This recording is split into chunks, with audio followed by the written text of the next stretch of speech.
everybody, it's Ethan Carr again, and this week I'm going to be giving a dribbling tutorial on drills that you can do during quarantine or anytime.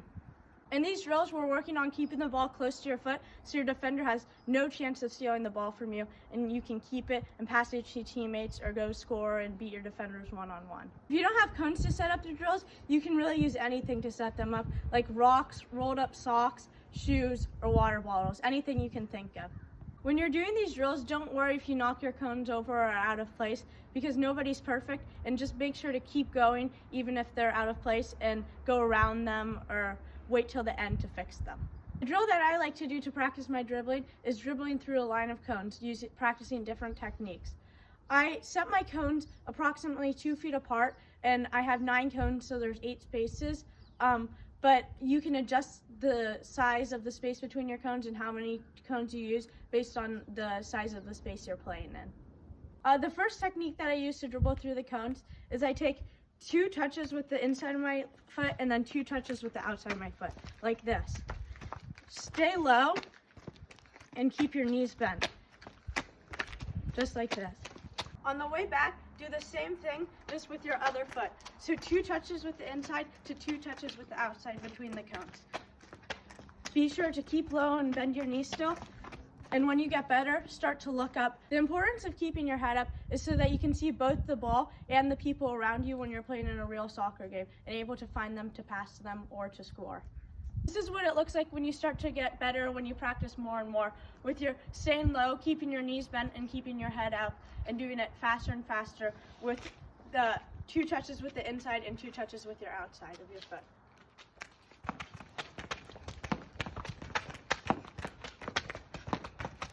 And then switch feet to your other foot.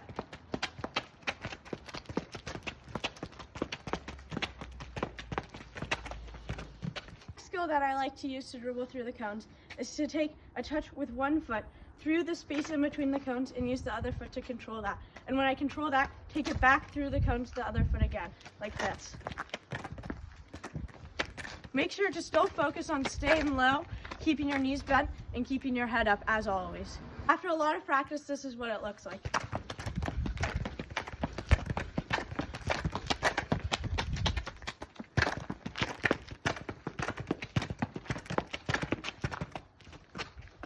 Another dribbling technique I like to use is to dribble the ball through the space in between the cones with my outside of the foot, take a touch with the inside of that foot, and then with the other foot, kick it through with the outside of the foot, like this. Do bigger touches with the outside of your foot and soft touches with the inside of your foot to control it, just like this. Again, as you improve and get faster, this is what it starts to look like.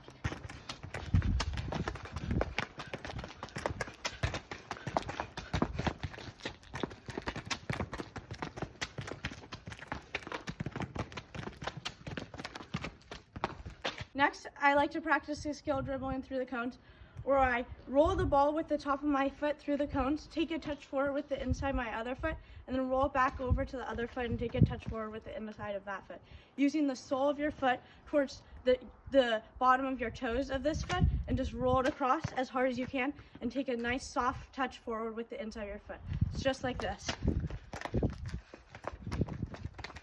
That's what it looks like with more practice.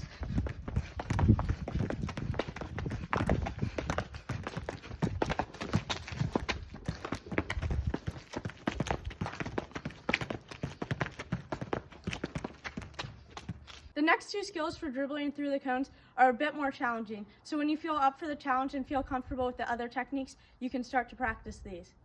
The first of the 2 challenges that I'm going to show you is what I like to call a V. So you start with the ball at the bottom of one of your foot near your toes, and you pull it back behind the cone and kick it forward with the outside of your other foot. You do the same thing, pulling it back and kicking with the outside of the other foot for the next one, and keep going forward like this.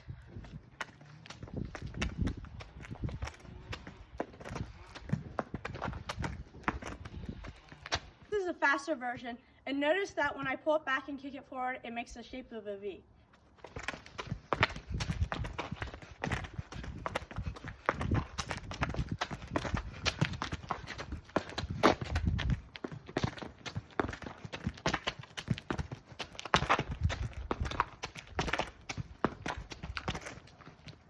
The second challenging skill that I do between the cones is a skill called the snake. It's called the snake because it looks like you're slithering through the cones. What you do for the snake is originally you start with the ball with the inside of one of your foot and push forward and jump with your other foot at the same time. As you do that, switch the outside of your other foot and push through the cone like this. Then stop it with that foot with the bottom of your foot. Switch again, touch the ball forward with the inside of your foot as you jump and push forward with the outside of your other foot and stop again with the bottom of your foot. So it looks like this. It looks like a slithering snake through the cones. This one takes a long time to learn, so don't get frustrated. But as you practice more and more and get better at it, this is what it starts to look like.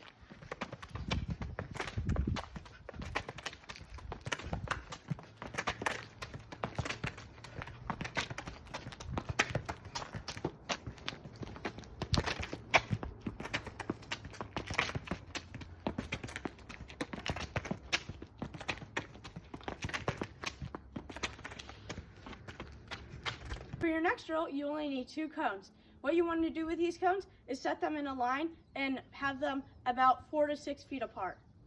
This drill works on close control and turning with the ball at speed.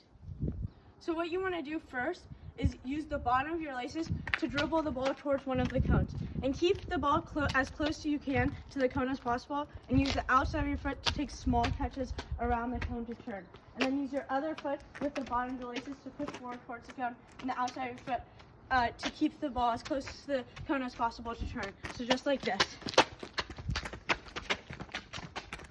Go faster, this is what it starts to look like.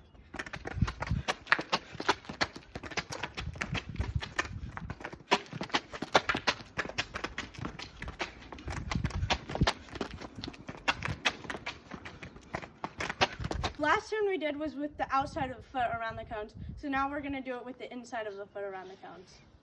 What you want to do is keep your toes pointed down and use the bottom of your laces to dribble towards one of the cones. And when you get to the cone, use the inside of your foot to turn around, keeping the ball as close as you can to the cone, and then switch feet on your way back. Just like this. Try to take as little touches as possible. After practice, this is what it looks like fast.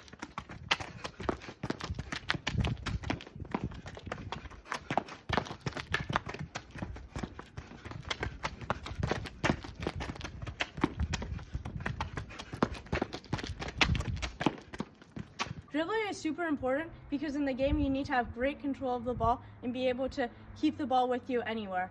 So you can also beat your defenders 1v1 with the skills you use and control the ball and pass it in the games as well. You don't even need cones to practice dribbling because you can dribble anywhere, just keeping the ball between your feet, passing it between your feet, keeping close control of the ball, practicing it, not like letting it get away from you and things, and also practicing skills that you can use on defenders and get around people with. For example, something like this.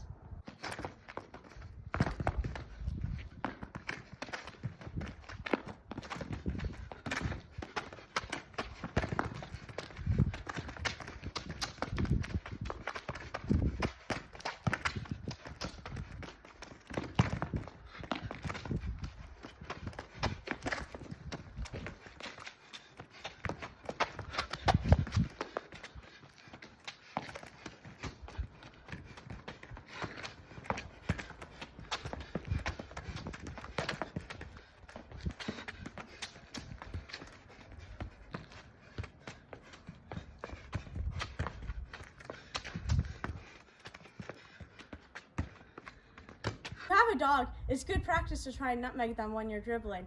Parents and siblings are good to try this on too.